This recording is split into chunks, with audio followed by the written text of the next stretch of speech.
আচ্ছা, ভাগ্য করে কি এসেছিলাম শ্বশুরবাড়িতে? ভাবতেই হবে বা বলতেই হবে। আল্লাহর কাছে শুকরিয়া করতেই হবে। আবারও খালা শাশুড়ি কি পাঠাইলো আপনাদের দেখাই একটু।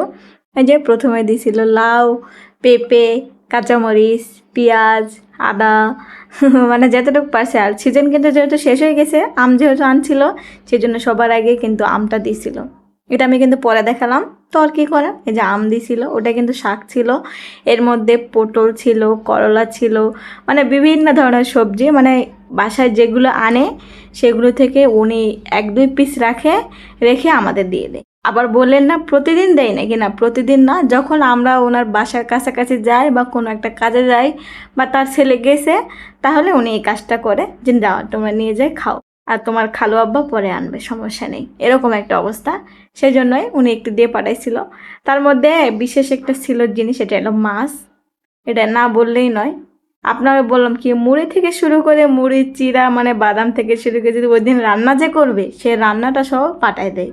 সেই জন্য চিন্তা করি একটা সময় হয়তো বা ভালো কিছু করছিলাম, বা আমার বাবা মা ভালো কিছু করছিল, সেই জন্য একটু ভালো শ্বশুর বাড়ি পাইছিলাম। হ্যাঁ, শ্বশুর শাশুড়ি একটু অন্যরকম হতেই পারে, কিন্তু শাশুড়ি বাপের বাড়ির লোকগুলি খুব ভালো পেয়েছিলাম, এটাই তো অনেক। সবাই যে ভালোবাসবে, সবাই যে সব কিছু দিবে, সবাই যে সব কিছু করাবে, সব, এটা তো কোনো কথা না, তাই না? যে কোনো একজন ভালোবাসলে বোঝা যাবে তার ফ্যামিলিতে সবাই কিরকম। তো যাই হোক, এদিকে কিন্তু আমার সব কিছু দেখানো হয়ে গেছে। এটা কিন্তু ছিল শুটকি ভর্তা, আমি খাই না। তার মধ্যে সেদিন তরকারি রান্না করছিল, সেটাও পাঠাই দিছিল। এই যে এটা কিন্তু কই মাছ দিয়ে, বেগুন দিয়ে, আলু দিয়ে, পটল দিয়ে, মানে উনি মানে পছন্দ করে একটু বারো মিশালে। ওরা যেহেতু আলু খায় না, সেজন্য সবজি দিয়ে সব কিছু রান্না করার চেষ্টা করে।